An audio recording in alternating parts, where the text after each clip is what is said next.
Effectivement, bah, j'ai fait médecine, par vocation. J'ai jamais envisagé de faire un autre métier que celui-là. Et puis, je voulais en fait au départ, être pédiatre et puis en fait, je me suis rendu compte que, la pédiatrie que je souhaitais faire, c'était surtout le médecin généraliste qui la faisait. Ah, J'étais enfant en fait, je j'ai pas de souvenir, d'avoir voulu faire autre chose en fait. C'est la pédiatrie vraiment qui m'attirait. là, pendant que tu faisais tes études, est-ce qu'il y avait des choses qui te choquaient déjà ou est-ce qu'à cette époque, pour toi, tout allait bien dans la formation? Non, j'ai pas du tout été satisfaite de ma formation parce que, la place de l'étudiant en médecine, n'existait pas quasiment. On n'était pas suivis, c'est-à-dire que c'était l'étudiant, de 5e année qui allait apprendre à l'étudiant de 4e année, l'étudiant de 6e année à celui de 5e année et ainsi de suite. On nous apprenait l'anatomie, on nous apprenait un certain nombre de choses et beaucoup de choses inutiles à mon sens. Et par contre, il y avait très peu de pratique. Du coup, pour pouvoir faire de la pratique, moi j'ai fait des stages pour pouvoir faire fonction d'infirmière en fait. D'abord aide-soignante et puis ensuite infirmière pour pouvoir apprendre à faire des gestes. Et puis j'ai énormément appris grâce aux infirmières. Et le service d'urologie où je suis passée, j'ai eu la chance vraiment d'avoir toute une équipe qui avait le sens du soin et le sens humain qui m'a beaucoup plu en fait. Le terme docteur veut dire médecin en fait dans le langage commun. Parce que c'est le premier doctorat qui a Ouais, existé. oui. D'accord. Enfin, en tout cas, je crois. Alors, en fait, à la fin des études, on doit rendre comme un mémoire, en fait, et une thèse, c'est qu'on part normalement d'une hypothèse et en fait, on doit, c'est normalement un travail de recherche Et donc là, quand je scientifique. vois sur la couverture de ta thèse, à propos de 349 dossiers. Donc ça veut dire que là, tu as vraiment épluché ces dossiers de patients pour examiner ton hypothèse de départ? Oui. D'accord. Et ça t'a demandé 4 ans de recherche? Oui, j'ai fermé ce cabinet début 2016 parce que, je n'arrivais pas à faire le travail que je souhaitais. Moi, je souhaitais vraiment pouvoir accompagner les gens et je trouve qu'on ne nous laisse pas le temps de le faire. On est noyés dans tellement d'autres choses que, ce rôle d'accompagnant. Donc j'ai fermé mon cabinet et j'ai fait des remplacements et je suis partie travailler en Suisse dans un centre de médecine naturelle pendant 3 ans et demi. Alors c'est parce que je ne trouvais pas ça en France et puis que j'avais beaucoup plus de liberté en Suisse puisque c'est quand même le peuple qui décide en Suisse.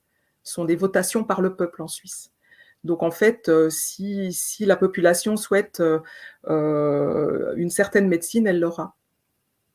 Donc Et pour l'homéopathie est très courante en Suisse et on a plus de liberté, de prescription et d'accompagnement, j'ai envie de dire. Et puis ce qui m'intéressait beaucoup, c'est que dans ce centre-là, j'avais, quand même une vingtaine de collègues, médecins et thérapeutes et que, même si on est toujours seul face à son patient, eh mmh. bien, on peut aller jouer à la petite fourmi et aller demander aux collègues ce qu'il en Bien sûr. pense. Le soir, c'était assez rigolo parce qu'on on venait se demander, conseil les uns auprès des autres j'ai vraiment beaucoup appris aussi dans ce centre-là grâce à mes confrères et vraiment j'en garde un excellent Donc, souvenir. lorsqu'arrive le 16 mars 2020, J'ai vécu toute la première période en travaillant en Suisse et en oui, fait, je suis rentrée en France, enfin j'ai repris une activité en France seulement en avril 2021. J'ai fait une pause, assez longue entre juillet 2020 et avril 2021. d'accord. Donc toute la première partie de 2020, le printemps, l'été 2020, c'est en Suisse, c'est de la Suisse que tu l'as vécu ou que Oui, tu l'as vu, c'est ça? oui, mais bon, ça change pas grand-chose, entre la Suisse et la France, sincèrement, le vécu était à peu près le même. D'accord. Et donc la période de repos que tu as prise entre l'été 2020 et avril 2021, c'est à cause de ce que tu commençais à comprendre ou c'est dû à autre chose? Non, je crois qu'il y avait vraiment un gros état de fatigue, en fait. de chercher un endroit où je pourrais exercer comme je l'entendais et de ne pas le trouver réellement, quoi. À chaque fois, il y a eu des déconvenues. Alors que sincèrement, les 6 premiers mois en Suisse, c'était le paradis pour moi. Mhm. Et voilà, et ça a vite changé, c'est bien dommage. Mais pour toi, à ce moment-là, puisque tu travaillais en Suisse, qu'est-ce qui t'a fait comprendre qu'il y avait quelque chose qui n'allait pas dans cette soi-disant crise sanitaire et pandémie mondiale? Ben, pour être très franche, j'y ai pas cru du tout au départ. Euh, pour remettre les choses de manière factuelle, depuis la fin de l'été 2019, je voyais en consultation des familles entières avec des troubles d'origine probablement virale, que ce soit des problèmes ORL, des problèmes bronchopulmonaires ou même des gastro-entérites, des sortes de gastro-entérites. Et puis, quand ils ont commencé en fin d'année à parler de ce virus en Chine, de cette épidémie, j'avais la réaction suivante, je disais, mais qu'est-ce qui nous embête avec cette épidémie en Chine? Moi, j'aimerais bien savoir ce qui se passe en Europe. D'accord. Et du coup, ils nous disaient que ça ne viendrait pas et tout. Et en fait, bah, quand j'ai repris tous mes dossiers et quand j'ai discuté avec mes confrères courant 2020, qu'on a repris tous nos dossiers et qu'on a regardé un petit peu les gens qu'on avait vus à cette époque-là, bah, en fait, on s'est rendu compte que bah, c'était des gens qui avaient le Covid, en fait, qu'on avait vus depuis 2019. Et qu'en fait, bah, on avait soigné avec les moyens qu'on avait. De toute façon, si on devait soigner que ce qu'on sait soigner, on ne soignerait personne. C'est toujours l'inconnu, mais c'est toujours l'inconnu. Quand les gens ils arrivent, ils ne viennent pas avec une étiquette marquée avec leur diagnostic et le traitement à leur donner. Oui. Moi, j'avais entendu récemment, j'ai réentendu le professeur Perrode dire que pour les pneumopathies, donc les problèmes des poumons, c'est bien ça, eh ben, il disait que depuis très longtemps, l'un des premiers médicaments qu'on donnait, c'était les antibiotiques et notamment l'azithromycine. Et il Exactement. disait même des pneumopathies atypiques comme apparemment c'était apparu à l'automne 2019, eh ben, avaient été soignés justement avec ce genre de médicaments. Eh ben, c'est parfait que tu dises ça parce que justement, moi, je me suis renseignée et j'avais eu écho du service de pneumologie de Fribourg qui accueillait depuis septembre 2019 des pneumopathies atypiques d'origine virale traitées, traitées par azithromycine, effectivement, et oxygène pour certains. Et effectivement, ils en ont eu beaucoup plus qu'auparavant. Donc il y avait déjà des gens qui avaient des pneumopathies Covid. Bah, j'ai douté dès le début et en même temps, comme tout le monde, le discours du 16 mars a quand même fonctionné un peu sur moi. Parce que quand on dit 6 fois dans un discours le mot guerre, quand on parle de mort, quelque part, il y a une partie de nous qui est choquée quand même. Donc du coup, j'ai demandé à avoir une chambre dans le centre et en fait, je suis restée 15 jours et j'ai étudié en fait ce virus. Tout ce que j'ai trouvé qui était publié, il y a eu énormément de publications. J'en ai mangé et on en a beaucoup discuté avec les confrères et en fait, bah, je me suis rendu compte, très rapidement qu'on se moquait de nous. Moi, je me souviens avoir eu, un message transmis, par internet, d'un urgentiste, new-yorkais qui disait: «Mais surtout, la première chose, prenez la saturation en oxygène des gens». Quand ils peuvent être bien, avoir l'air d'aller bien, et puis en fait être en désaturation complète et pas le ressentir. Et autant on peut supporter une hypoxie, c'est-à-dire une baisse du taux d'oxygène dans le sang, autant on ne supporte pas une hypercapnie, c'est-à-dire une montée du taux de gaz carbonique. Ça, c'est ça qui va nous faire être mal, nous sentir mal. Alors, pour bien préciser, parce que l'hypercapnie, moi, j'ai appris ce que c'était dans une émission avec Louis Fouché, justement. Oui, Et donc, il expliquait que, donc tu vas me dire si j'ai bien compris, il expliquait que dans le cerveau, les vaisseaux, ils se comportaient différemment que dans le corps. Et en fait, les vaisseaux, ils se dilataient. Et que s'il y avait justement trop d'oxygène dans le sang, les vaisseaux dans le cerveau se dilataient. Et comme le cerveau, il est comprimé dans la boîte crânienne, c'est ça qui causait des migraines. Est-ce que c'est bien ça? C'est ça. Alors je te corrige parce que tu dis s'il y a trop d'oxygène, c'est s'il y a trop de gaz Du carbonique. gaz carbonique, pardon, du gaz Je trouve carbonique. que tu t'es trompée Oui, de oui, mot. Oui, ouais. exactement, Donc c'est exactement. ça l'hypercapnie. Voilà. C'est pour ça que quand on met un masque toute la journée, on a mal à la tête. C'est parce qu'on Exactement. monte notre taux d'oxygène dans le sang. Notre taux Oui, de bah, tu vois, je me trompe aussi, le taux de gaz carbonique oui. et c'est dangereux. Bah, Piquer en fait, comment ça s'explique? on a sous la main des moyens de communication extraordinaires. Donc, à Mmh. partir du moment où on a pu partager nos expériences, ben, on ne s'est pas privé pour le faire. Parce que c'était annoncé comme quelque chose de tellement grave qu'on s'est dit, ben, on va partager vraiment nos expériences. Dans le but de soigner le plus de personnes possible, bien évidemment. Oui. Et donc, dans le centre de médecine naturelle en Suisse, tous tes collègues ont partagé ton analyse de la situation. Ou est-ce qu'il y en a eu qui sont tombés dans le panneau?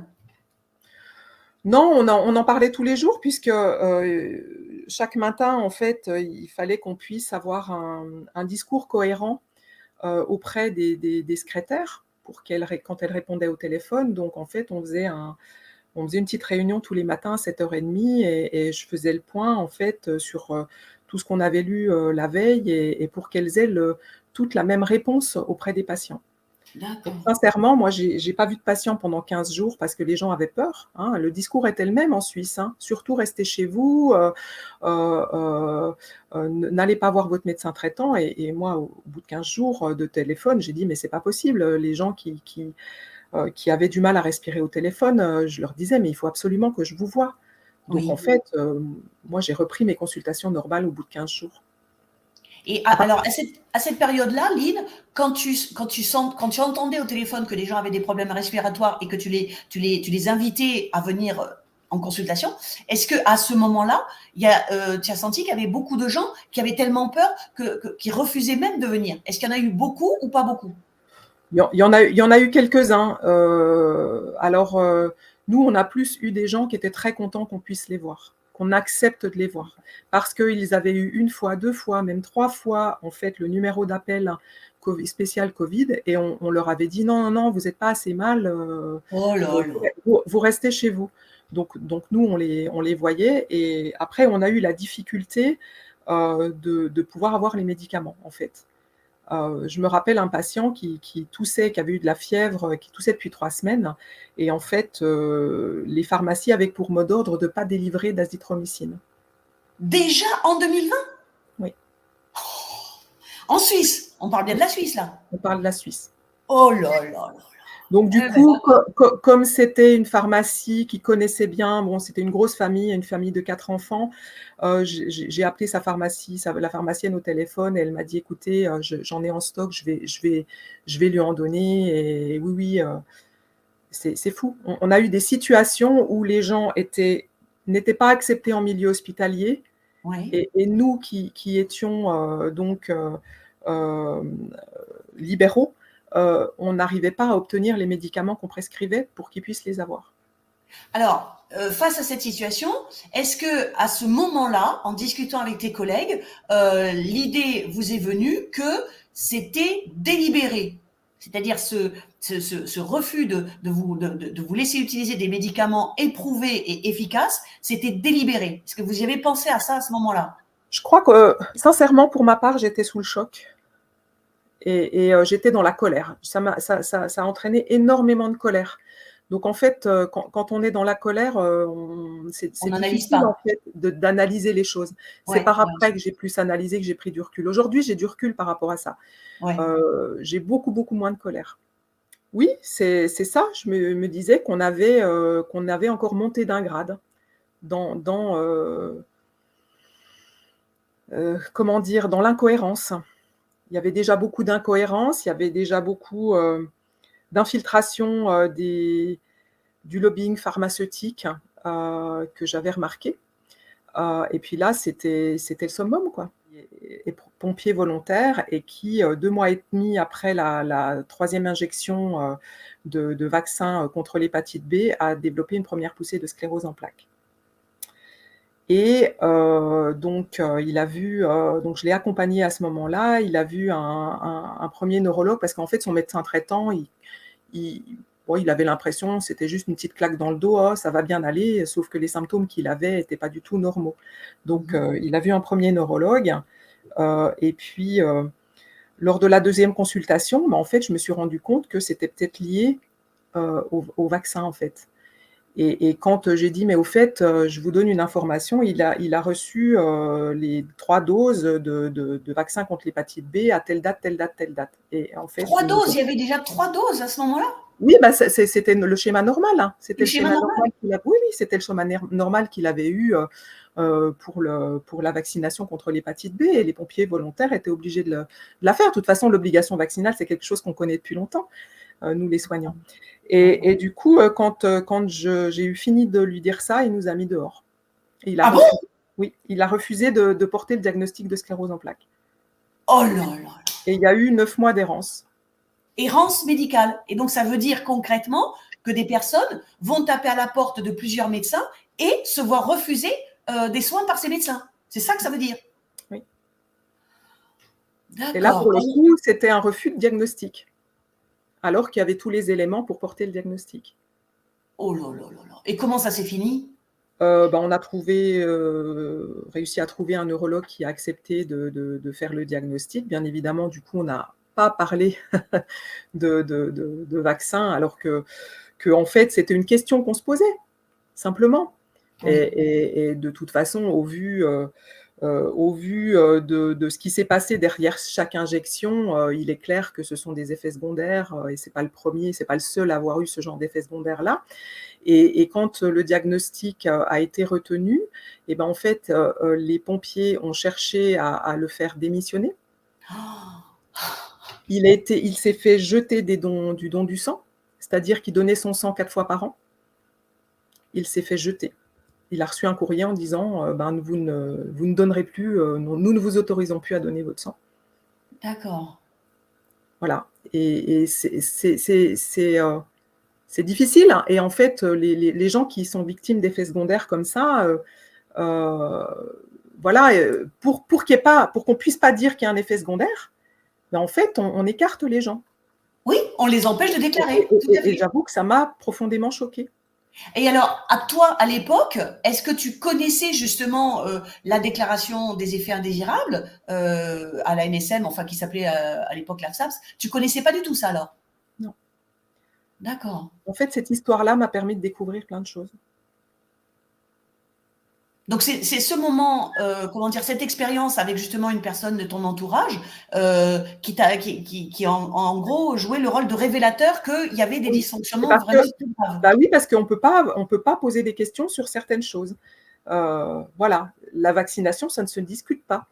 Ça, c'était Marisol Touraine qui l'avait dit. Exactement. Voilà, en Alors que là en 2015 ou en alors que là, 2016. la discussion était pas de dire il faut pas, vacciner contre l'hépatite B. C'était de dire: «Est-ce que les symptômes qui sont présentés par ce patient pourraient être en relation avec ce vaccin?»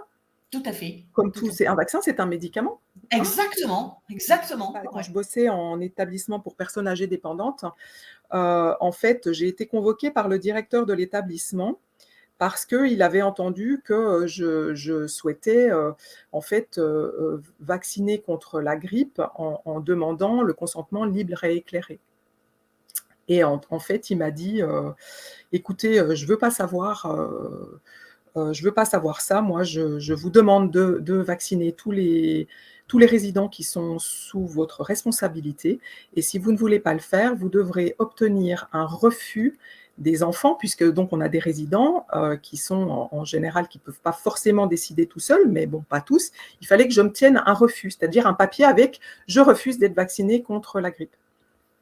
Et moi, ce qui était difficile, c'est de me dire, quand on a quelqu'un qui est dans un lit, qui ne sort plus de son lit, qui est complètement recroquevillé, franchement, je vois pas quelle est la cohérence d'aller faire un vaccin pour éviter que cette personne-là attrape la grippe, quoi. Enfin, c'est Mmh. enfin, où est la cohérence? Puisque ces personnes-là, finalement, on attend qu'ils meurent, enfin, on les accompagne jusqu'à la mort. Est-ce Et qu'à là, ce moment-là, à ce moment-là, est-ce que ça t'a choqué le fait que ce directeur d'établissement, est-ce que c'était un médecin d'ailleurs, le directeur de cette, non, pas du tout, voilà, est-ce que ça justement. t'a choqué qu'il te dise, je refuse, je ne veux pas que vous respectiez la loi du 4 mars 2002 qui impose d'obtenir le consentement libre et éclairé. Eh ben oui, ça m'a choqué et il m'a dit: Ça ne me concerne pas. Moi, je vous donne les directives, mes directives et vous les appliquez, point». Et qu'est-ce que tu as fait? Eh ben, j'ai passé pas mal de temps à récupérer, des refus et puis, bien évidemment, j'expliquais aux gens ce que c'était, à quoi ça allait servir et puis les gens qui me disaient donc j'amenais une information claire, loyale et appropriée. C'est mon rôle en tant que médecin de Tout le à fait. faire. Et puis les gens me disaient: «Bah oui, je souhaite être vacciné», ou je le faisais auprès de la famille quand les gens n'étaient pas aptes à décider d'eux-mêmes et quand les gens souhaitaient que je vaccine, je vaccinais et quand les gens ne souhaitaient pas que je vaccine, je ne vaccinais pas. Et donc ça, c'était en quelle année, Lynn? 2007. 2007. 2004, pardon. 2004. 2 ans seulement après la loi Kouchner, Ouais. 2 ans seulement après, eh Et donc, ben, quand j'ai été installée comme médecin généraliste, c'est un truc qui s'appelle le ROSP, pour Revenu aux objectifs de santé publique. Qu'est-ce que c'est que ce truc-là? qu'est-ce que Donc c'est que ce ce truc? truc-là, Alors, c'est un truc qui date de 2011, qui date en fait de la convention médicale de 2011. alors, Alors une convention médicale, c'est juste entre avant, Lynn, parce que ouais, tu m'avais aussi donc envoyé cet extrait de ta thèse justement qui portait sur les vaccins, sur des vaccins. ouais, ouais. Et, et donc, tu avais choisi cet extrait-là, justement parce que ça explique qu'il peut y avoir des cas où il ne faut absolument pas Voilà. donner de Alors, vaccin, quoi. ce qui se passe, donc j'ai pris cet extrait-là, c'est que voilà, en septembre 98, le secrétaire d'État à la santé adopte une attitude stratégique, en raison de la crainte d'effets secondaires. C'est-à-dire qu'il y avait énormément d'effets secondaires qui avaient été signalés en pharmacovigilance. Donc je rappelle que la pharmacovigilance, c'est un service qui a pour but de recueillir des suspicions d'effets secondaires. C'est-à-dire qu'on a pris un médicament et on a eu des effets ensuite. Et ces effets-là, ben, on se pose la question s'ils sont dus au médicament. Et c'est le rôle du service de pharmacovigilance de savoir si oui ou non. Donc, quand on fait une déclaration en pharmacovigilance, on n'affirme pas que les effets secondaires sont dus à ce médicament. On se pose la question. En tout cas, on D'accord. affirme Il est que possible. les effets indésirables sont survenus après l'injection. Voilà, Le lien exactement. de temporalité, lui, il est Exactement. indéniable. Exactement. Et ça veut dire qu'il faut avoir étudié, bien évidemment, les antécédents de la personne, qu'il faut l'avoir suivi. Et là, en fait, du fait qu'il y a eu beaucoup d'effets secondaires, bon, bah, ils ont décidé d'interrompre la campagne de vaccination collective en milieu scolaire, d'accord? Quand même une décision qui est prise sur une campagne qui avait commencé en 94. Là, en 4 ans après, ils décident quand même de modifier cette campagne. C'est quand De la même suspendre. de Donc, la, pas pour rien. voilà. Et en plus, alors, j'ai retrouvé, donc quand j'ai cherché, j'ai retrouvé qui était secrétaire d'État à la santé. Eh ben, c'était Kouchner. oui, C'était Kouchner. Le 1er octobre 1988. Et là, franchement, j'ai sélectionné ce passage parce que c'est exactement ce qui aurait dû se passer depuis le début des injections, depuis janvier 2021. C'est exactement ce qui aurait dû se passer. C'est-à-dire, les modalités actuelles de la campagne d'injection ne permettent pas un dialogue approfondi avec le jeune et sa famille. Ça, c'est ce qui s'est passé dans les établissements scolaires depuis septembre 2021 avec les directives de ce ministre criminel qu'est Jean-Michel Blanquer. Voilà. C'est-à-dire qu'il y a eu une promotion, mais acharnée, des injections sans qu'il y ait jamais un véritable dialogue et une véritable information vis-à-vis des collégiens et des lycéens. Voilà. c'est très Et il juste. rappelle aussi, donc on est le 1er octobre 1998, il rappelle que la vaccination, donc toute vaccination, est un acte médical et volontaire. Voilà. Et ça, Oui, eh ben, il faudrait l'envoyer à. Si j'avais su ça avant, je le renvoyais à Véran, mais on peut toujours l'envoyer à Braun aussi. Hein. ouais. Voilà. Coïncidence, hein, c'est quand la campagne de vaccination contre l'hépatite B en 94, en fait, ils avaient fait avec un bus de Fun Radio, ils faisaient toute une propagande avec le bus de Fun Radio. Ah, déjà, bah, Et c'était le successeur, c'était le le vac Vaxibus de Skyrock, là, c'est ça? exactement. Oh là Et là. Voilà. Et en fait, pourquoi je voulais reparler de cette thèse, puisque bien évidemment, moi, j'ai voulu faire, une thèse de recherche sur, l'hépatite B, le vaccin contre l'hépatite B, hein, voir ce qui se passait derrière l'hépatite B et regarder ce qui se passait en parallèle derrière le vaccin de l'hépatite B pour voir s'il y avait des similitudes. Et en fait, bien évidemment, j'ai fait une grosse, recherche dans la revue de la littérature. Et en fait, juste avant, de rendre ma thèse, en fait, je suis tombée sur une étude. Ils se sont rendus compte dans un service de pédiatrie, qu'ils avaient une grosse augmentation des leucémies entre D'accord. 0 et 14 ans. Et en Mmh. fait, ils ont essayé rétrospectivement de comprendre ce qui s'était passé. Ils se sont rendus compte que c'était concomitant à la grande campagne de vaccination contre l'hépatite B. Et en fait, D'accord. quand ils ont fait les études statistiques dessus, les enfants avaient, au-delà de 3 doses, 5 fois plus de risque de faire une leucémie, que les enfants non vaccinés.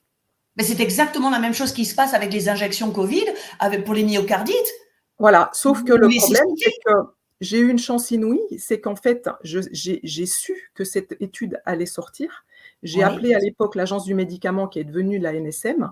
La secrétaire m'a faxé l'étude oui, et donc je l'ai mise dans ma thèse en disant que cette étude allait sortir, dans les jours qui venaient.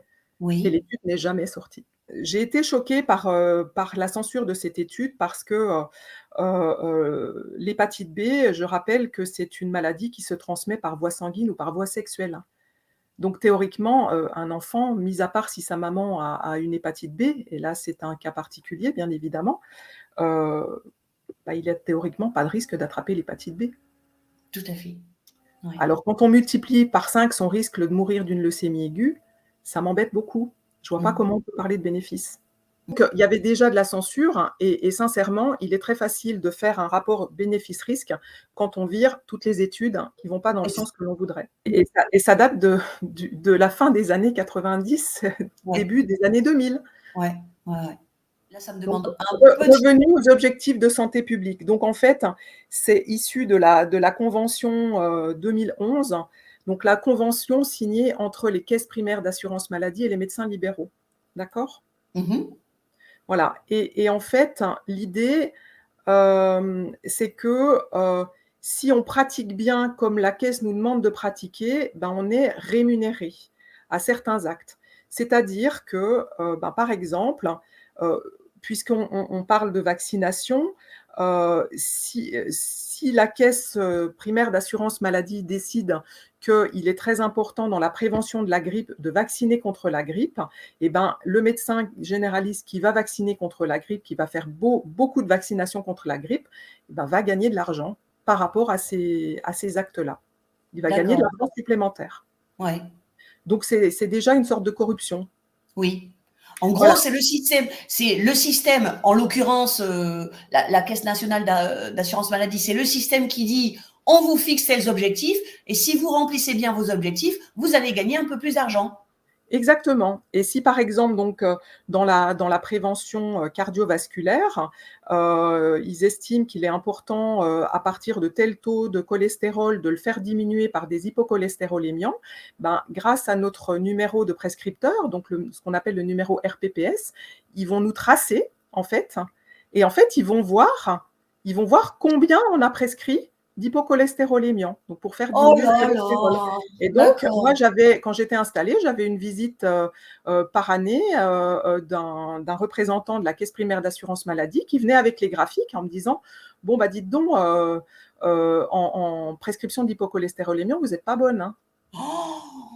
D'accord, Et d'accord, donc moi, d'accord. je lui disais: «OK, d'accord, mais je suis super bonne en prescription d'antibiotiques parce que regardez, vous avez fixé une limite à temps et moi, je suis Oui, largement au-dessus alors que la plupart de mes confrères sont largement au-dessus».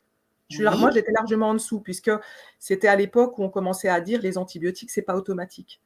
Et c'est d'accord, vrai que les antibiotiques, c'est un excellent traitement, mais qui est adapté à une situation. oui. Et donc, qu'a répondu le type quand tu lui as dit ça? Quand tu as Oui, mais vous prescrivez pas assez d'hypocholestérolémie. Oui, donc c'est la technique du disque rayé, quoi. C'est-à-dire, j'en ai rien à faire de ce que vous me répondez, moi je reste avec mon objectif initial. Oui. D'accord. Et tu peux nous expliquer rapidement, Lynn, à la fin, au bas de la page que j'ai affichée, il y a écrit: l'ensemble des indicateurs représente un maximum de 940 points, valeur du point 7 euros. Tu peux nous expliquer un peu ce que ça veut dire? Bah, c'est-à-dire que tu obtiens un certain nombre de points en fonction des prescriptions, des attitudes que tu vas avoir, et puis le cumul du point, eh ben, tu le multiplies par 7 euros et c'est ce que tu vas gagner en plus. Alors là, si je multiplie 940 par 7, ça représente à peu près, on va dire, presque Enfin, moi, 6 000 euros. je le comprends comme ça, en tout cas. C'est-à-dire Ouais. que moi, je les sincèrement, je les remplissais pas parce que je refusais, en fait, de gagner de l'argent sur des objectifs qui, pour moi, Bravo. n'étaient pas des objectifs de santé publique, mais des objectifs de lobbying pharmaceutique.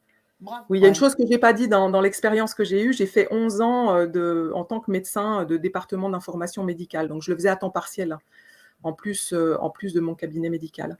C'est-à-dire que j'allais, dans un service où j'avais déjà travaillé, et puis en fait, je valorisais financièrement les dossiers. En C'est-à-dire? et ben, c'est-à-dire que, par exemple, le service de soins de suite, dans lequel je travaillais, on doit déclarer les séjours semaine par semaine et on doit dire pourquoi la personne est venue, qu'est-ce qu'on lui a fait pendant ce séjour, quelle était sa dépendance et ainsi de suite, et puis ça nous amène, comme pour le ROSP, à un certain nombre de points et les points sont multipliés par un indice qui permettent à l'hôpital, en fait, d'avoir son financement. Ils sont passés à la tarification à l'acte, à ce qu'on appelle la T2A, T-A-A, Mmh. T2A. Et en fait, mon rôle était de valoriser le séjour, c'est-à-dire, ben, de bidouiller pour trouver les codes, la manière de déclarer ce qu'on avait fait à la personne pour que ça vale le plus de points. D'accord, Et en d'accord. fait, durant l'été 2020, ils ont créé un code pour la déclaration du Covid ou d'une suspicion Covid qui valait très cher. Mais Ouais, en 50 gros, € 50 € la consultation au lieu de 25. d'accord, d'accord, d'accord. Et ça, Une c'est cette interne création d'un code spécifique? Alors, ça, c'est autre chose. Là, je parle du milieu hospitalier. OK.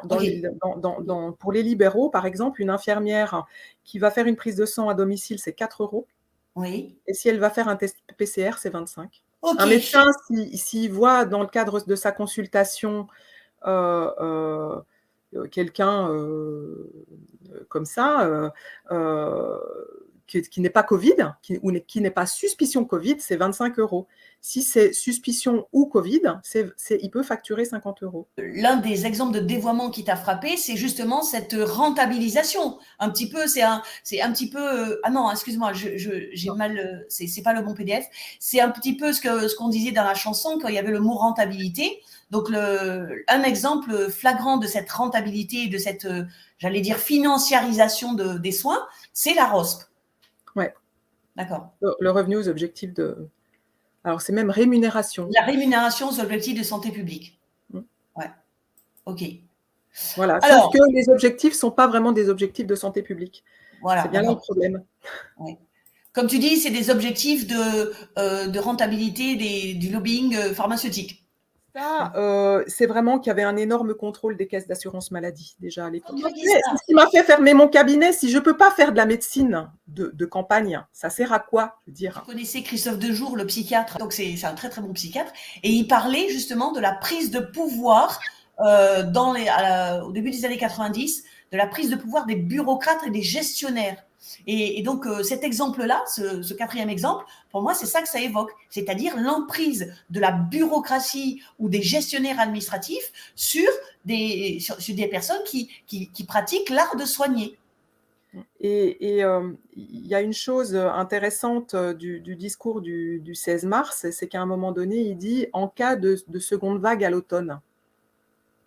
Mais Ah, il a depuis dit ça quand le 16 mars? depuis quand il y a des secondes vagues? Je veux dire, une épidémie, elle suit une courbe de Gauss et moi, je m'étais dit: «De toute façon, l'épidémie, elle a commencé en fin d'été 2019, elle va se finir en fin d'été 2020». Ouais. Donc j'ai appris beaucoup de choses grâce au professeur Raoult. Et donc il disait, mais qu'est-ce que c'est cette histoire? Il n'y a jamais de seconde vague. S'il y a un nouveau variant de virus, il y aura peut-être une nouvelle épidémie, mais elle sera différente de la première. Et il parlait justement des courbes en cloche. Et ce Voilà. qui est très intéressant, c'est de reprendre tous les journaux télévisés des automnes depuis 10 ans et même 20 ans. Et à toutes les périodes où, soi-disant, on a eu une deuxième vague, eh bien, que s'est-il passé? Eh ben, en fait, systématiquement, on avait des urgences qui étaient bondées de syndromes grippaux. Oui. Donc, bien évidemment que c'était prévisible. Je veux dire, les gens qui n'ont pas encore compris que c'est Donc, planifié voilà. depuis le début, c'est tellement gros. Je veux dire, c'est tellement Et, gros. et grâce à la T2A, eh ben, on a pu qualifier une deuxième vague Covid, grâce à la tarification à l'axe des hôpitaux. Et grâce aux tests PCR qui sont devenus à la mode. Je me souviens, c'est que des professionnels de santé hospitaliers m'ont dit qu'en fait, ils avaient plus ils pouvaient faire autant d'heures qu'ils voulaient. Normalement, il y a une législation qui fait qu'on n'a pas le droit de faire plus de tant d'heures de travail sans repos compensatoire. Et si effectivement ces heures sont dépassées, ben, la responsabilité, elle va devenir politique quelque part, s'il y a un problème. Alors là, ben, en fait, on a levé cette obligation de repos compensatoire. Et du coup, eh ben, si les gens faisaient 30 heures d'affilée et faisaient en fait une erreur médicale pendant ce temps-là, eh ben, c'est eux qui devaient porter la totale responsabilité de ça. Même si, ben, quand vous n'avez personne pour vous relever de votre travail, ben, vous continuez à le faire parce qu'il y a des malades qui arrivent. Ça, c'est de la conscience professionnelle. Ben, j'ai trouvé que c'était vraiment pas sympathique. Ça voulait dire, ben, débrouillez-vous, vous allez sur le terrain, on vous annonce qu'il y a un virus gravement mortel, on ne vous donne pas de matériel de protection pour y aller, on vous fait y aller, et puis en plus, si jamais vous faites une bêtise parce que vous êtes trop fatigué, vous en prenez la totale responsabilité. Ça m'a profondément choquée, en fait. Est-ce que tes collègues qui t'ont dit cela, qui t'ont dit voilà, en quelque sorte, on me pousse à faire des heures et des heures et des heures et on ne me donne pas les moyens de prendre du repos, est-ce que ces collègues-là ont eu la velléité de refuser ça ou de dénoncer ça? Non, parce qu'un soignant, c'est fait pour soigner. D'accord? Non, mais sincèrement, quand j'arrivais lors des gardes et puis que je voyais du monde plein la salle d'attente des urgences, c'est pas ça qui m'affolait. Ce qui m'affolait, c'est de savoir combien j'allais avoir de lits disponibles pour pouvoir hospitaliser. D'accord? Donc en fait, quand on est soignant, on n'a pas l'inquiétude du nombre de gens à soigner, on a vraiment l'inquiétude de pouvoir les soigner correctement. En fait, c'est vraiment pervers parce que c'est joué justement sur la fibre la plus intime de votre vocation, quoi. Mais les gens qui ont cette fibre-là, effectivement, ils pensent pas à se rebeller, à dire non, non, non, mais là, ça va pas à la tête. Et les politiques et les criminels, ils jouent là-dessus délibérément et consciemment. Oui, parce que les soignants, on connaît très mal nos droits. Et ce qui m'a énormément choquée aussi, c'est que on demande aux gens de rester chez eux, quoi. Surtout si vous êtes malade, vous restez chez vous. Mais c'est incompréhensible de se retrouver en pleine épidémie et d'avoir plus personne qui vient vous consulter au cabinet médical. Alors ça, c'est pas compréhensible. Pour un cerveau de soignant, c'est pas compréhensible. Oui, oui, oui. Et c'est peut-être justement ce qui permet, comment dire, c'est tellement peu compréhensible que ça permet de comprendre que c'est délibéré, que c'est machiavélique et que c'est délibéré. Oui, ou pas. Il y a des gens qui du coup, il y a des soignants qui ont eu très, très peur et du coup qui se sont dit: «Bon ben ouf, après tout, si les directives elles sont comme ça et ben moi je vais suivre les directives et puis je vais pouvoir me protéger, quoi». Ah oui, j'avais pas pensé à ça, oui, d'accord.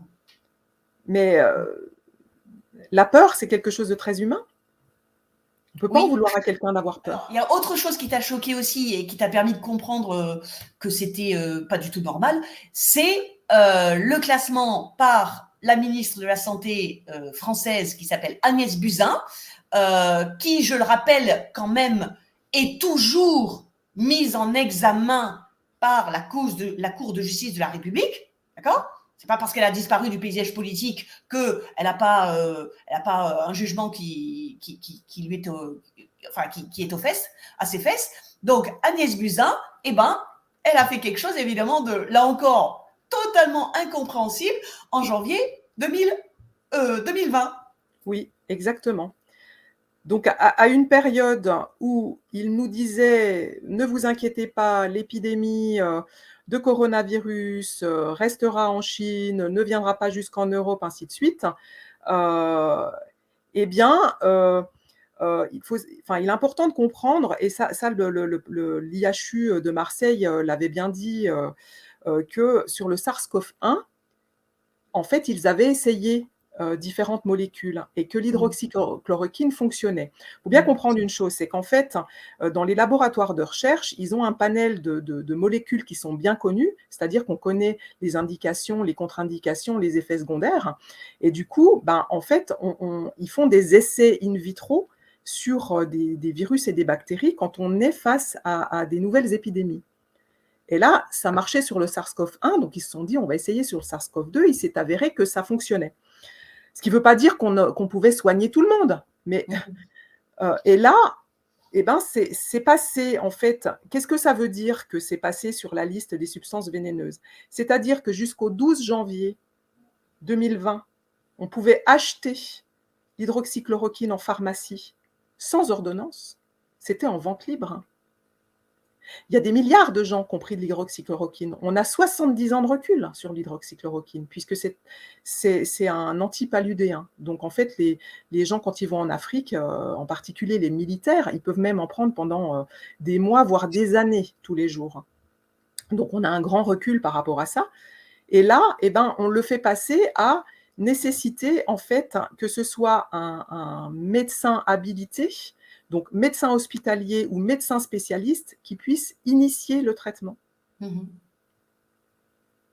Et donc ça Donc s'est passé par l'arrêté ministériel du 13 janvier 2020, oui, qui d'ailleurs a été signé par délégation, qui a été signé par Jérôme Salomon, qui était le patron de la Direction générale de la santé à l'époque, le croque-mort du 20h. voilà, exactement. Donc en fait, on nous a retiré les armes avant de nous annoncer qu'on avait une épidémie, d'un virus mortel. Voilà, c'est exactement ça. C'est quand même fou. Ils sont allés jusqu'à dire que la vitamine D, fallait pas l'utiliser, que ça pouvait être dangereux. Bah, enfin, c'est franchement, c'est vraiment incompréhensible et là, je me suis dit: «Non, mais il y a vraiment» là, c'est vraiment ce truc-là où je me suis dit: «Là, il y a vraiment un problème. Là Mmh. là, là, c'est pas possible. Là, c'est pas cohérent». Alors, il faut dire aussi, comme pour ajouter à ce que tu viens de dire, c'est que quand un médicament donc est classé comme substance vénéneuse, eh bien, il y a justement enfin, il y a toute une procédure à Oui, suivre pour pouvoir le prescrire. Et donc là, exactement. je montre ce que tu m'as fait découvrir, c'est-à-dire toujours dans le site de Amélie, donc la Caisse nationale d'assurance maladie, eh bien, il y a un PDF spécial de 2 pages pour expliquer aux pharmaciens et aux médecins quelle est la procédure à suivre pour pouvoir prescrire un médicament qui est classé dans la liste des Oui, substances vénéneuses. voilà et c'est pour ça que Voilà, l'hydroxychloroquine pouvait être prescrite à l'IHU et pas en ville. voilà, exactement. Au printemps-été 2020, dans le sud de la France, il y a eu un avocat, enfin un avocat qui était, je crois, qui était missionné par un groupe de médecins ou un syndicat, je ne sais plus. Et donc, il a porté un recours contre le décret de Véran et de Philippe du 27 mars 2020 qui réservait l'usage de l'hydroxychloroquine à l'hôpital et pour les patients quasiment qui s'étouffaient. Donc, cet avocat a porté un recours. Donc, au tribunal administratif, évidemment, ils l'ont fait dégager, mais il est allé jusqu'au Conseil d'État. Et là, il s'est passé quelque chose dont je ne comprends toujours pas pourquoi ça n'a pas été diffusé enfin, dans tous les médecins. Il s'est passé quelque chose, c'est qu'il y a un conseiller d'État qui a rendu une décision qui aurait pu être exploitée au bénéfice de l'hydroxychloroquine.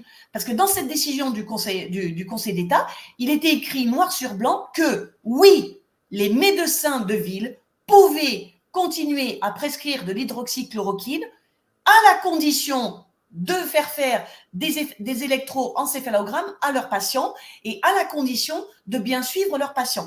Ça, c'est écrit noir sur blanc dans une décision du Conseil d'État. Et malheureusement, quand j'ai découvert cette décision, je me suis dit, mais pourquoi l'avocat qui a obtenu ça n'a pas diffusé cette nouvelle dans tous les réseaux sociaux? Parce que Oui, beaucoup de médecins auraient pu justement utiliser ça pour continuer à la prescrire. Tu oui. vois? Et effectivement, courant de l'été 2020, on a eu à nouveau l'autorisation médecin généraliste de prescrire l'hydroxychloroquine et je m'étais amusée à appeler plusieurs pharmacies pour savoir si elles le savaient et il y a une pharmacie sur 2 qui aurait refusé de me la délivrer. Le commentaire effectivement, c'est tellement gros qu'il faut être stupide pour pas comprendre. Oui, ça c'est clair, mais plus c'est gros, moins il y a de gens qui voudront comprendre en fait, quelque part. Et là, on voit bien, que, ce qui se passe, c'est de plus en plus énorme et il y a des gens qui veulent toujours pas voir. Ouais. Enfin, d'annihilation intellectuelle, c'est-à-dire que plus c'est gros, en fait, c'est comme si le mensonge s'approchait du visage et donc que les yeux ne permettent plus, les yeux, image de l'intellect, hein, les yeux ne peuvent pas voir et l'intellect ne peut pas analyser. Et C'est un peu... Et un isolement pour les gens qui ne sont pas soignants, un isolement, quand vous avez quelqu'un qui est porteur d'une bactérie, par exemple multirésistante, on ne va pas dire: «Bon, bah, écoutez, dans 15 jours, on va mettre la personne en isolement, donc toute la famille vient voir, la personne et puis après on met en isolement complet». C'est un peu ce qui s'est passé avec Le le confinement. confinement, c'est exactement ce qui s'est passé dans le confinement. Dans 15 jours, on va confiner. Pourquoi pas tout de suite, si c'est tellement Ben, grave? non, mais si c'était tellement grave, à ce moment-là, il fallait le faire tout de suite. Et là, j'étais, abasourdie, quoi. Parce que je Ouais. me dis: «Mais si on faisait ça en milieu hospitalier, tu vois, le temps que tout le monde vienne se contaminer, puis après, on bloque tout». Ouais. Donc chacun ramène chez lui, la bonne bactérie multirésistante. Non, mais ça a pas de sens. Ça n'a pas de sens, exactement, ça n'a pas de sens. Suivant, Lynn, c'est-à-dire que pour que des choses insensées soient crues et acceptées par la majorité de la population, il faut de la propagande. Bah, la DGS, je connaissais pas. La Direction générale de la santé, sincèrement, j'en avais quasiment jamais entendu parler et puis les messages, du conseil départemental de l'ordre des médecins, on avait 2 à 3 messages par an qui étaient sous forme de brèves, qui donnaient des nouvelles et donc en 2019, on a eu, donc 3 messages, hein, c'est ça? Moi, je l'ai Voilà, fait défiler à l'écran, là, ouais. voilà, donc 3 messages, par exemple, rappel d'un lot, de médicaments et puis d'un seul coup en 2020, 43 messages. 43 Donc on est messages en 2020. voilà, donc on passe de 3 à 43. Mais il faut quand même voir la longueur. La longueur, c'est-à-dire que ça demande quand même, il faut de la lecture, il faut de la Oui, concentration intellectuelle. Donc c'est oui, forcément du temps qui est volé aux médecins dans leur pratique de soins. Parce que quand des exactement, médecins vont se coltiner des choses comme ça, je veux dire 2, 3, 4, 5 fois par semaine, ça leur prend du temps. C'est exactement aussi comme pour les tâches administratives. Voilà. exactement et on en recevait même dimanche et jours fériés. C'était jusqu'à 1 à 2 par jour. Donc voilà, bien évidemment, il y a des jours où il y en avait pas puisque, il y a 365 jours dans une année, s'il y en avait eu, 2 par jour, il y en aurait eu plus de 300 bien évidemment. Mais des fois on en recevait 2 dans la journée. 2 dans la journée, voilà, des DGS urgents dans la journée, deux dans la journée. Non mais Et ça, là, en c'est 2020, vraiment, c'était que sur le Covid. et ça, tu vois, c'est vraiment une manière aussi de sidérer l'intellect. C'est-à-dire cette avalanche de documents qui sont soi-disant urgents à lire, à ingérer, à comprendre et à mettre en pratique, c'est une manière de déconnecter le cerveau, il me semble. Mmh. Donc il y avait aussi les messages du conseil départemental de l'ordre des médecins, voilà, en plus de ça, Donc là, c'est pareil, tu t'es amusé à voir il y en avait très très peu en 2017, et en plus ça s'appelait des brèves, donc là c'était vraiment bref. Et puis en 2018, donc en 2018 tu dis qu'il y en a aussi 4, voilà. Et puis en 2019, 3 messages, et on arrive en 2020, 30 messages. Donc multiplié par 10 en 2020. ouais, Et là, c'est plus des brèves, hein, j'ai l'impression. non. Alors, quand tu découvres ça, donc à la fois l'avalanche de DGS urgent et de brèves du conseil départemental de l'ordre des médecins, qu'est-ce que tu ressens et comment tu réagis? Bah, je me sens submergée intellectuellement, quoi, parce que, comme je disais, il fallait digérer ça, tous les jours, hein, toutes les infos qui arrivaient et essayer d'y mettre une cohérence. Et le problème, c'est que quand un message de la DGS est pas cohérent avec le message du conseil de l'ordre, on fait quoi? Alors là, justement, ce que tu viens de dire, il y Ça a quelque chose génère qui la m'a confusion. Ça génère de la confusion exactement. et Voilà, du là, coup là, j'affiche à l'écran. Donc, vous voyez le petit 9, le point 9, il y a écrit contrairement aux annonces. Contrairement aux annonces. Donc là, c'est exactement ce que tu viens de dire. Ça génère de la confusion. C'est-à-dire que là, on te dit quelque chose et on te dit, ah mais attention, ce que je vous dis là, c'est contraire à ce que vous avez sûrement entendu ailleurs. Non mais c'est du délire, c'est du délire. Et comment tu as réagi alors, Lynn? Ben, bien évidemment, au début, je les lisais tous, et puis j'en faisais une synthèse. En fait, donc je faisais ça le soir et puis, j'en faisais une synthèse, pour le lendemain matin. Bon, je tenais compte de ça aussi, hein, parce que j'avais la même chose en Suisse, en fait, hein. J'en avais autant en Suisse, Oh là là. donc en fait, je tenais surtout compte de ce que j'avais en Suisse puisque je travaillais en Suisse. Mais en fait, je regardais aussi, ceux que j'avais par l'intermédiaire de la France. Mais ça générait juste de la confusion et puis une submersion intellectuelle, encore une fois. J'adore ça, en attendant des jours meilleurs. Regarde ça. Ça aussi, ça devait faire flipper certains médecins. Des dépôts de plaintes concernant des praticiens ayant repris leur activité à la sortie de leur maladie et accusés de mise en danger d'autrui. Oh non, mais. Et donc, à un moment donné, tu t'es dit, c'est bon, je regarde plus ça. Oui. Après, c'est quand même important de les regarder parce que ça nous, donne une idée de ce qui nous prépare derrière, légalement. Il y a une chose qui m'avait choquée, j'ai une amie à Paris qui m'a envoyé des affiches de, attention, aux symptômes, d'accident vasculaire cérébral. Ouais. Un accident, donc une attaque, hein, ce qu'on appelle communément une attaque, c'est quelque chose, que l'on va avoir, à un certain âge, j'ai envie de dire. Oui. C'est courant à 70 ans, une attaque. Oui. Et là, il y avait des affiches avec des enfants. Et ça, C'est-à-dire c'est qu'il y avait bien tous ça. les âges. Il y avait tous les âges. Et je me dis: «Mais je comprends pas, c'est rarissime un accident vasculaire cérébral chez l'enfant. Oui. C'est rarissime. Oui. Pourquoi est-ce qu'on demande aux gens de faire attention, à ça?» Et je me dis: «Mais, peut-être que ça va devenir courant». Et tu as eu cette information à quelle période à peu près? Ah, je me rappelle plus, je pense que c'est courant 2021 où il y a eu cet affichage-là, dans le métro parisien. D'accord. Et alors, comment tu l'interprètes? Et ben, c'est-à-dire que, ils savent très bien, quels sont les effets secondaires possibles des injections. Ouais. Ils veulent arriver aux injections des enfants Ouais. et donc si on banalise les effets secondaires et ben, ça devient quelque chose de normal. Exactement. Aujourd'hui, on a créé, la mort subite de l'adulte. Quoi? Bah oui, il y a maintenant un syndrome qui s'appelle la mort subite de l'adulte. Tout Mon comme, il y a un Dieu. syndrome qui s'appelle le cancer turbo. Il y a des cancers turbo maintenant. Oui, c'est ce que disait le. Moi, j'ai appris ça par le docteur Olivier Soulier, donc du SLS, puisque Oui, on va terminer par le SLS, oui, qu'effectivement, il y avait une explosion de cancers qui se développait très rapidement ou qui étaient en rémission et qui re-explosaient. Et oui, donc, ils ont créé l'étiquette cancer turbo, oui, sans lien, bien sûr, avec les injections. non. D'accord. Donc c'est une façon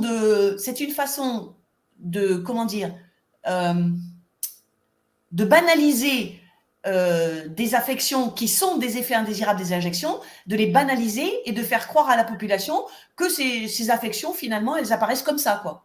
Et puis qu'il va falloir lutter contre d'une autre manière, en mettant d'autres médicaments et bah, voilà, c'est la boucle est bouclée. Et puis Oui, dire, donc c'est pour ça que c'est intéressant de lire ces DGS parce que ça nous donne une idée, de tout ça, quoi. Par exemple, il faut bien comprendre que les enfants ne sont quasiment pas atteints ils sont pas malades, en fait, quasiment, avec le Covid.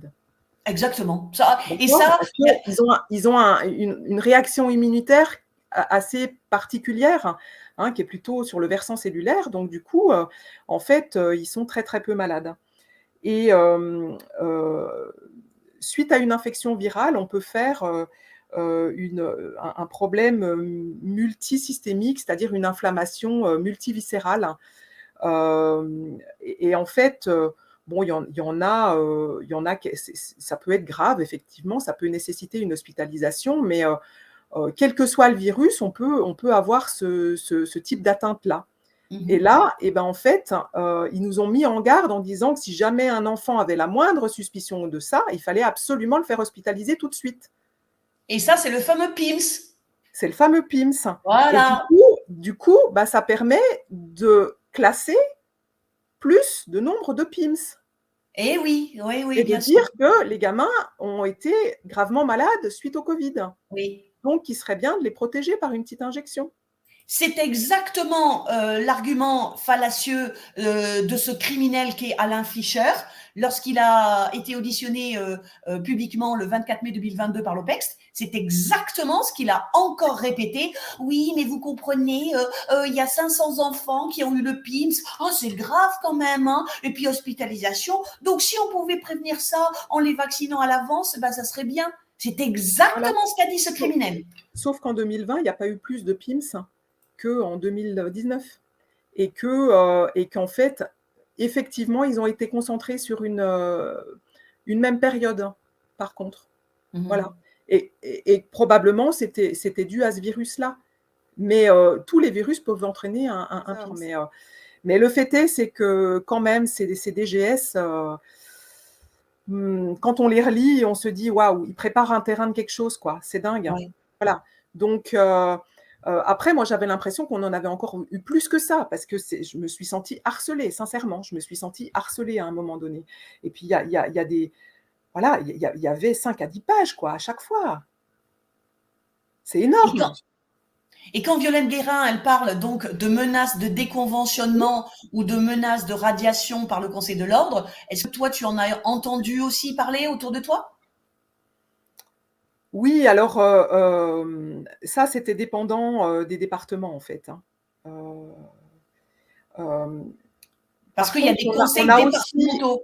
on Parce a qu'il y a des aussi conseils eu voilà, départementaux et donc ça veut dire exactement. que, voilà. Par contre, on a aussi eu, des messages du Conseil national de l'ordre des médecins et on a même eu une visioconférence, en décembre, fin décembre 2020, où tous les médecins ont été, convoqués et on était censés pouvoir, poser des questions et puis, en fait, on l'a quasiment tous eu dans nos spams. Donc moi, heureusement bah oui. Donc je l'ai su et j'y suis allée, j'ai pris des notes et en fait, donc c'était donc le ministre de la santé, de ce moment-là qui était Olivier Véran et puis, donc le président du Conseil national de l'ordre des médecins qui était à l'époque Patrick Bouet. En fait, ils nous ont pas dit, «Ben, si vous voulez, vous aurez la possibilité, de vacciner, ainsi de suite. Vous allez faire. Vous ferez comme ci, vous ferez comme ça». D'accord. C'était Et ça, des. ça m'a profondément choquée et il parlait d'armes, enfin, le langage qui a été utilisé ce jour-là m'a profondément choquée. Donc en décembre 2020, c'est Oui, ça? oui. Oui, j'en avais fait Ouais. un résumé, hein, tellement Ouais. j'avais été choquée, j'avais publié ça sur Facebook Bah, à l'époque. je pense que c'était un embrigadement, puisque la campagne Complètement, d'injection devait commencer le 27 voilà. décembre. C'était un embrigadement, tout Ça simplement. voulait dire: vous allez faire comme ça et vous Ouais, n'avez pas votre avis à donner là-dessus. ouais. C'est Eh pas comme ben, ça que écoute, je fonctionne moi. alors quand tu dis que tu as pris des notes et que ça t'a choqué, est-ce que après cette visioconférence, est-ce que tu as eu l'occasion d'en discuter avec des collègues pour voir leur réaction? Oui, mais de toute façon, en décembre 2020, il y avait déjà les gens qui disaient: «Mais ça peut pas aller comme ça» et les gens qui disaient: «Mais non, non, non, faut suivre les directives». Il y avait à se positionner une forte minorité, à se positionner en disant: Il y a un problème». Mais en fait, quand on discute, de personne à personne entre confrères, ben, il y a beaucoup de doutes, mais ils n'osent pas, en fait. Souvent, ils n'osent pas peur des représailles. Il est important de savoir qu'il y a énormément de médecins qui, à l'heure actuelle, sont convoqués par le Conseil de l'Ordre parce qu'ils n'ont pas fait les injections. Même Attends, s'ils ne attends, travaillent pas. attends. Enfin, je te demande d'être bien précise. Les convocations sont motivées par le refus de faire les injections? Oui. Noir sur blanc? Ah, C'est mais écrit noir sur blanc? la caisse primaire d'assurance maladie envoie la liste des médecins qui n'ont pas fait les injections, Oui. donc il y a une rupture du secret médical. Oh! Et les Pour conseils de dire. l'ordre convoquent les médecins et les conseils de l'ordre des infirmières et ainsi de suite convoquent les gens, les soignants qui ont refusé de faire les injections.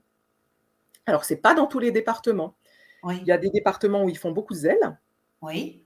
et d'autres, où c'est plutôt tranquille. Après, le principal, c'est pour moi, c'est d'avoir pu, parler, de tout ce dont on a parlé. Le monde est fait d'un ensemble d'individus et je ne crois pas qu'il y ait des individus qui soient plus importants que d'autres.